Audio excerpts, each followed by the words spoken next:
She is an essential oils mentor and self-love femininity coach who I have the privilege of knowing and having met and got to know over the last few years. We were in a program together, a coaching program a few years ago that dealt with art and femininity, and it was just a real beauty to get to know you and to have gotten to know you more so since that time.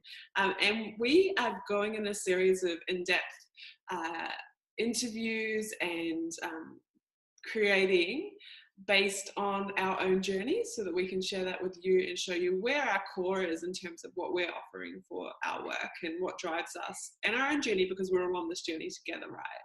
So Jane, so beautiful to chat with you today. What is your driving core at the moment in terms of your work and what you're offering to the world? Wow, thank you so much for having me, Gabrielle. And I love our journey together. And my core of what I'm bringing to the world and my work now is really stepping into being a wellness essential oils advocate globally in the world, and also stepping into my coaching in a deeper way, which is the self-love, femininity principles and coaching for women, mostly midlife women and women who are coming into their later years, to really own their transformation for themselves, just as much as I've had to own my own transformation. And to have women be fierce, learn how to be fierce, to be bold, to really thrive and really go for their desires in their life in many ways. Like our whole life is a mandala, in all different aspects. And the things that hold us back are no longer relevant. It's just not going to cut it right now. So I feel like I am the navigator for myself and for others to say, let's take a bigger stand. Mm-hmm. And why do you think that's so important for us as women at this time, to be bigger, to feel more into that space? And can you speak a little bit to that?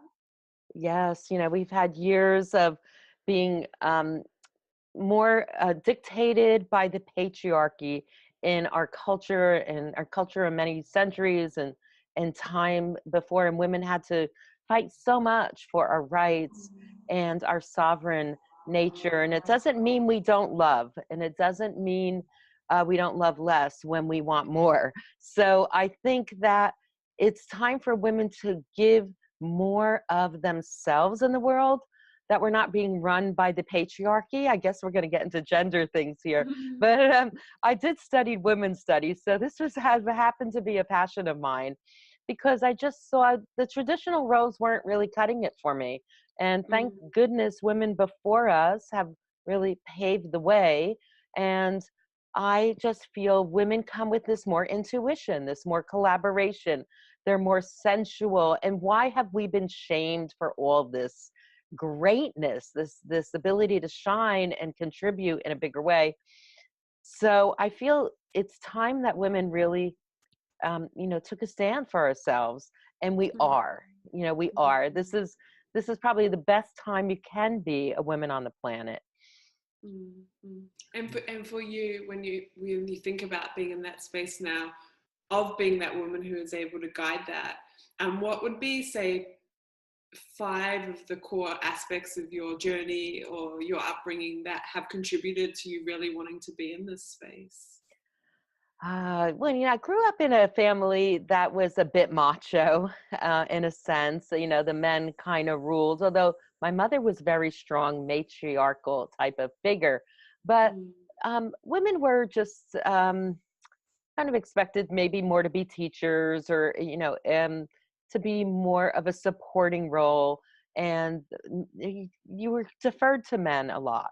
And I just didn't like that energy. So one of the guiding forces for me was, how do I also be me and creative and an artist? I was a bit different. I felt way different than the traditional roles. I never really got married early and had children, which were kind of expected. And I felt like I just had to keep following my light, my navigation of what's going to create happiness. And that had caused Probably, it creates challenges and trauma and shame. So I think as I got into my journey of spirituality, of yoga, of creativity, I had to learn how to accept myself even more and Mm, connect with like minded women to feel safe, to feel that I was still good enough because I didn't have a family early. So, mm, um, mm, I really anchored onto the archetypes of the goddess. Those really supported me, and well, my own sensuality. So, owning our own sensuality is always actually a challenge and a gift at the same time. And mm, I know other women struggle with this. We want to be bigger, we want to be bolder, we want to be more sensual, and the light honestly scares women. If they see that and other women in that way, we might judge it, but really there's a part of that we want to claim as well. yeah, 100%. That's so Mm, true. And I mm, find, what's that saying? It's like, it's not your darkness that you're scared of, it is your brightness and how much you're going to shine. And can you speak to how, if someone's not there yet, they're feeling the glimpses of that light or glimpses of where they're going, and they're mm, not quite sure where to turn, like how would you work with those people? What would you feel called to guide them with through your mm. coaching practice that you do? To identify what is that they feel the shame about, and to really let that be the gift, that shadow side be the place where you are actually pushing against your edges. So I think you really need a container and a safety and a sacred space to really move through that work, and that can come through exploration and to know you are here for something bigger, and that it will take time, but we don't have a lot of time. Like, this is the time to shine. This is the time Mm, to, mm, make it happen. So I know even for myself, um, even stepping into this work of self-love, femininity mentor, just even recently, because I've been dancing with this for many years, to come out, even doing this and coming out and talking about that this is my platform, this is my work, that it had scared me. Like, oh, I might not be loved if I come out and really go for my vision of femininity and the femininity principles. Can I really own this? And it actually awakened me how much that this is my power.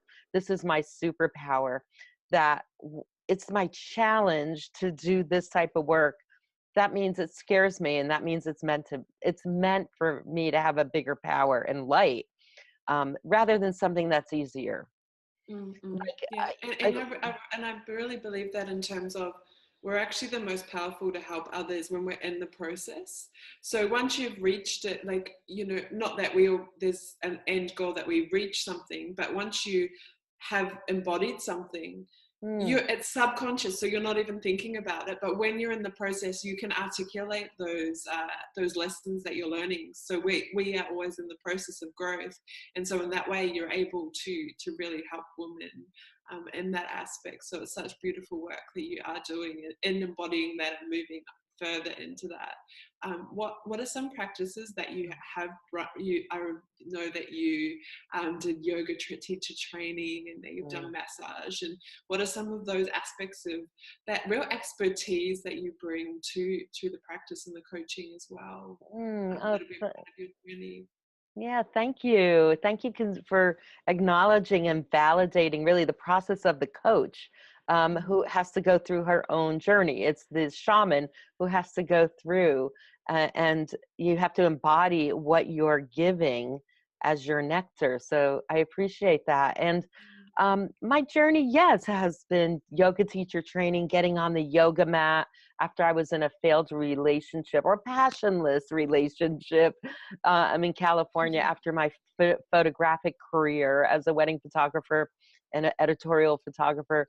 And I came back and I had to heal my knees. And I got on the yoga mat almost 3 times a week, just for 1 year consistently, just to like drop into my ego. Like, what was this ego journey about? And to like accept the shame, or the choices I made. So yoga, which is a part of my life, not as much as it was when I was in the fire with yoga.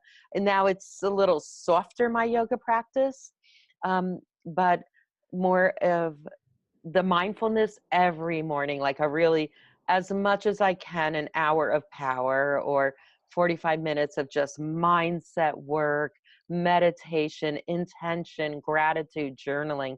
Those things they're exercising that spiritual practice and bringing in the goddess.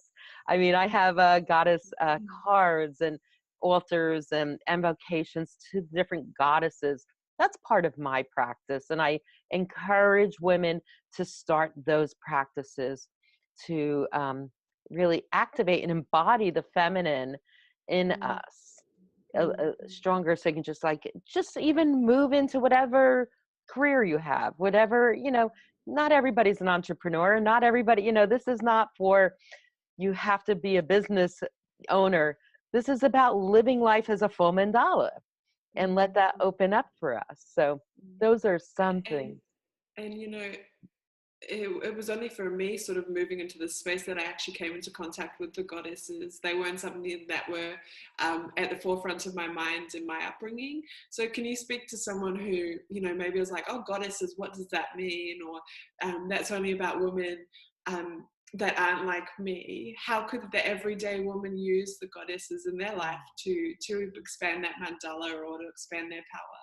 Yes, I would say tap in, tune in, get turned on to the goddess you resonate with. Let's make this a little fun and also activating. So let's not make it so scary, or it's so precious. Like, I'm sure maybe women that grow up as they're Catholic, and maybe they're really into Mary or Mary Magdalene, and what are those shadow sides of that goddess that you like? Those shadow sides that can teach you, or Aphrodite or Kali. Just tune in, tap in, turn on. It's my new thing. To tune into that goddess that's speaking to you.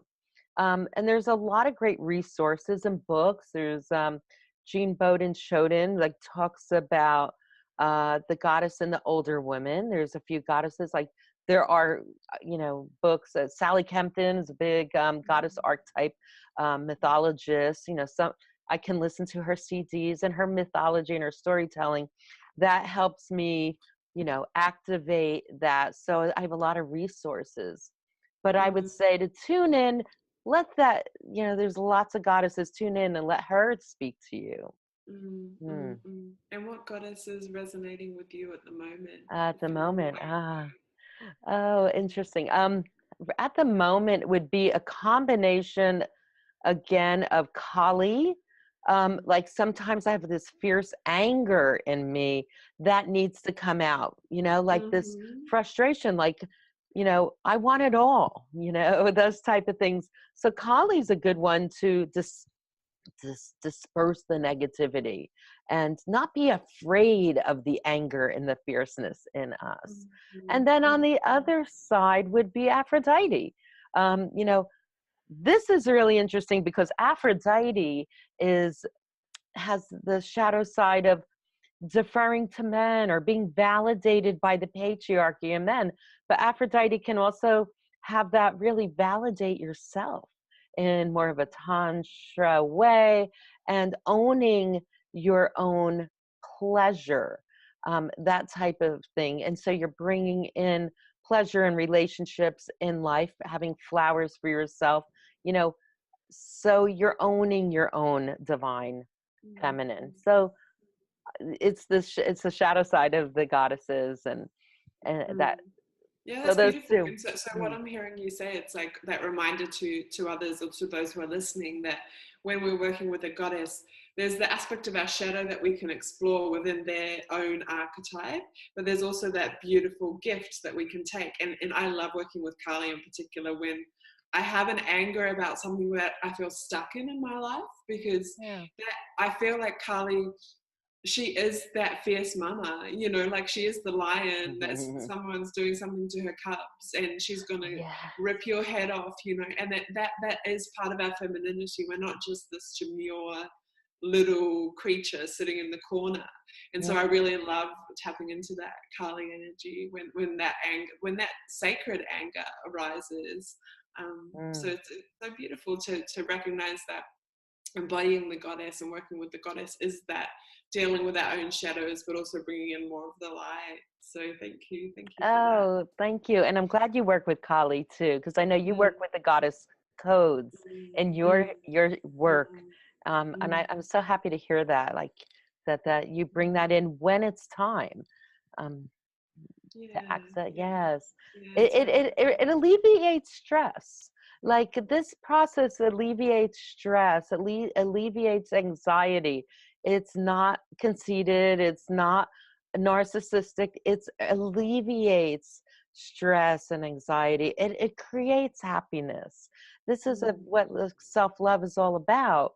And that femininity principles creates the container for happiness in our lives. So that, owning and looking at the shadow side, it's a transformation, it's a navigation. We need coaches for this. We spoke about this. Coaches are valuable, transformational coaches are valuable. We have coaches for mm. branding and social media, and our vision and our voice, and how to navigate a business, so many, or relationships, but we need transformational coaches too.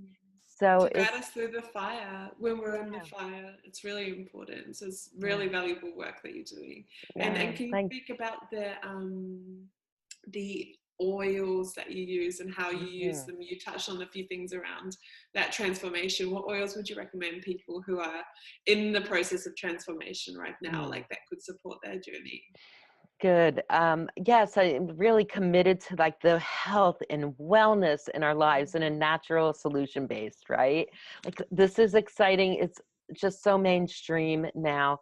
So I would recommend using high certified therapeutic grade oils, like which I do, which are doTERRA.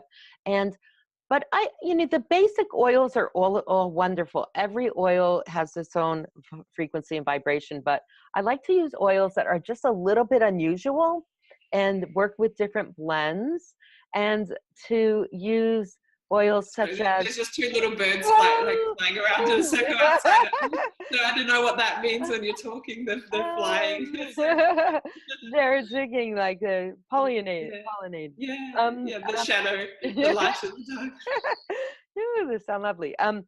Say holy basil. Basil is a really, really foundational oil for me, because it helps inflammation, it helps the immune system. It also has been used for centuries. Most oils are. And I use it for alertness. I use it for my system to be tuned in on an ongoing basis. So basil would be an ongoing oil that I use for feminine activation and for my immune system. It's such a beautiful oil, because you can also use it for tea or cooking as well. But I think it's a really great foundational oil. And then another one that I really like is frankincense, which is the king or queen of oils.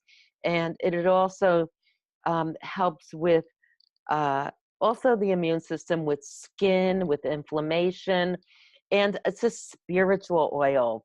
It's been used for centuries as well, and you can use it for meditation and for grounding at night, and to tap into your spiritual practice, which I just feel we are tuned in to our spirituality.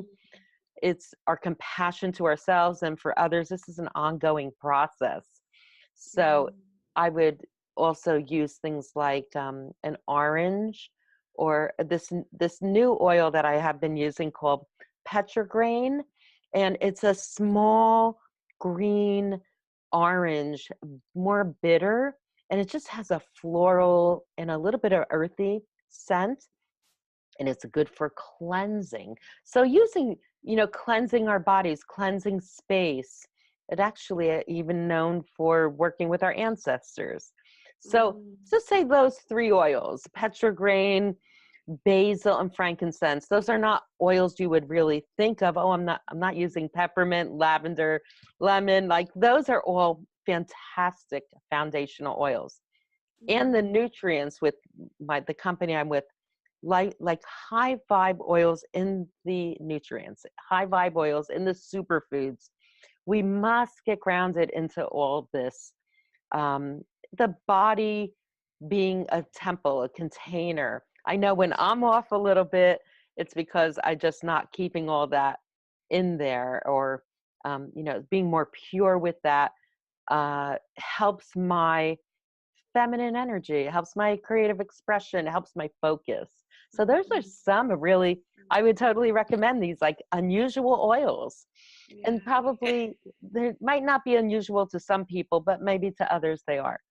Mm, Mm, mm. And mm. how do we use those? Like, do we put them on our hands or do we put them in a burner? Like, how would you recommend that people use oils Ooh. if they get them from Yes, I would douse yourself with them. I you? really would. No, you actually ease into it. You can use it topically, a few drops on your wrist, definitely behind your neck. I put it on my third eye, on my heart, on the bottom of the feet, in the baths, and a few drops. Some of them are internal in water, and you hydrate. So I would also put them in a diffuser and use them so they come through the respiratory system, and also get them in our lungs and our. Once they go into your cells, it takes about 30 seconds, and you really feel a cellular rejuvenation, and that would really, really lift up your consciousness a lot. And I think people on a wellness journey know that this is the pathway, and there's so many beautiful diffusers, but these oils are really, I think, important and vital. So you can use those topically, internally, and aromatically, and they're just wonderful oils. They're high vibe. There's like no GMOs or metals or contaminants in the soil where they're diffused, or not diffused, grown. They're outsourced with like countries that we really have relationships with and giving back to the community. So the values are in the good place. So I think I'm getting off here on where they are connected to, but internally they're really healing and supportive on a more physical level and more emotional body level. Mm-hmm, Mm, mm-hmm. yeah. And how do you feel when you bring that into the coaching? What are some of the other aspects that you're bringing in at the same time to work with women? What some of the important things that you feel we could benefit from today? To share Mm. with the people.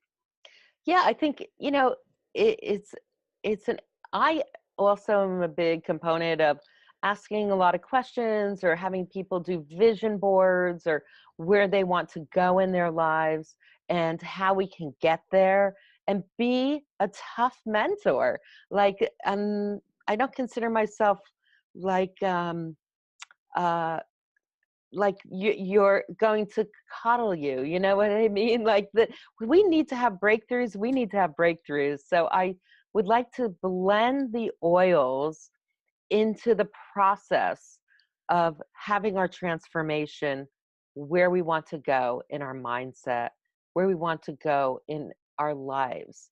We have this precious life, and how can we make it more impactful is to blend the physical with the spiritual, Mm, and mm, you mm. know and our Yeah, whole and for expression. you, I'm just wondering because as I'm hearing you talk, it's that sort of thing of like, do you feel you always had the spiritual aspect in your life, or was that something that arose in you and became embedded into the work you're doing or into your life, or did it come, was it always there for you? Oh, yeah, I think it was like when I was in college, and even in my 20s. I remember this was in the 80s, and um there was a yoga class, I think, like being taught, and I immediately had to know what this yoga Mm, experience was. And I think that was a portal for me to understand about meditation and slowing down and the body, mind, soul connection. So I felt called to understand more about spirituality. I felt spirituality was a connection to the feminine for me. It wasn't God, it was the goddess, like pretty immediately for me. So I felt like the yoga was part of the journey, the schools of yoga. And I think I probably danced within and out. I mean, I wasn't a pure yogini, spiritualist, in my mm, 20s. Like I probably had my days of partying and trying to figure myself out, but it always came back in another evolution. So mm, now it's way more grounded, um, the spirituality, which is very earth based as Yeah, well. one of the schools of thought is that we awaken into more of that grounded nature or the grounded ability to coach others when we have those like on the floor crying moments. Are there any of Yeah. those that you've had in your life that are really that you bring to the work that you do because you can understand wherever people are at all, where Mm. you were just like, I don't know, like why I'm here or something, or a question, something like that. Yeah, I think through my own transformation, my own shamanic journey, I have had my dark night of the soul for sure. Definitely, even coming back from the West Coast or different pivotal junctures in my life, Saturn returns, or, so forth, that I can now not make someone feel good again, but provide the right questions so people can get to the next transformation. We need to rise up as really adults and be strong in ourselves. So I think as a coach now, oh, I think I've had a lot of wisdom. As I use the word wisdom and health together, even in one of my groups, there's health and wisdom now, and I think I can hold space way more now and feel determined to hold the transformation for a woman Mm, to go mm, through her own portal of claiming. I mean, claiming our independence is really a big theme for me. Not deferring to a man, not waiting for someone to save you. Imagine if we had more communication skills and ability to question the men and the different people in our lives. Ruffle feathers, this is the time. And I want to encourage women. Oh, I'm getting like chills thinking about it. I want to encourage women to speak up and go for their autonomy. That's really one of my themes. And that's why I am really involved with the essential oils movement, because that's a place and ability to create income and wealth and be able to have more power in what you're going to do, what you're going to buy, the companies you're going to associate with. This is our time to claim that for us. And uh, you know, having pleasure, having, who's going to be in our inner circle. We get to claim this. So it's a really important time for the feminine movement, I think, for me. mm. Yeah. Oh, no, I 100% agree. And I just want to touch on a point that Okay. you raised there in terms of understanding how you see that. You mentioned that it's time for us to be adults. And in what ways do you think we haven't been or that we aren't stepping into? Maybe as a greater society, like I definitely see pockets of people, but how are we as a woman, if we talk about the collective uprising of us, how do we need to step into adulthood and where haven't we been? Mm. Well, the theme of codependency comes up a lot. Mm, I think that healing that codependency and um, all that kind of that hard, dark side of what codependency is would be a good start. And I think that's probably more on the psychological aspect, but also working in collaboration and mentorship and collaboration with other women, um, intimately with small groups, bigger groups, leading a movement. all these things can really affect each other. So to be an adult is to do the work, do the work, do the writings, do the thinking for yourself, keep pushing forward out in social media, be visible, and, um, you know, make money doing it, feeling really good about what you're going for to make bigger change. Either it's social change or personal, starts with the internal and going out from there. So it's like an everyday practice, like that everyday practice of our muscles and our nutrients, and then the way we think that we can take up space. So we need to be adults. We need, we could probably teach, especially as older women, we could teach younger women more. Well, I think that younger women know what they want, but, lead as older women, the way of being in our own power. And yeah, and to say, Yeah, stepping into the get on wisdom and everything that you hold or we hold, each person, everyone. I think it's Oprah. She says that our life is our classroom, so we're teaching by our life, and I really love that idea around. We all have wisdom to share, and if we step into our ability to share what we have gathered, it is so beneficial to the whole planet and to everyone, and taking ownership of what we earn. So I really, really honor you for doing that. I totally hear that that's where you're at, and I hear the congruency with you knowing that and being able to vibrate that out to others. So if people do want to connect in with your work, how do they do so? Yes.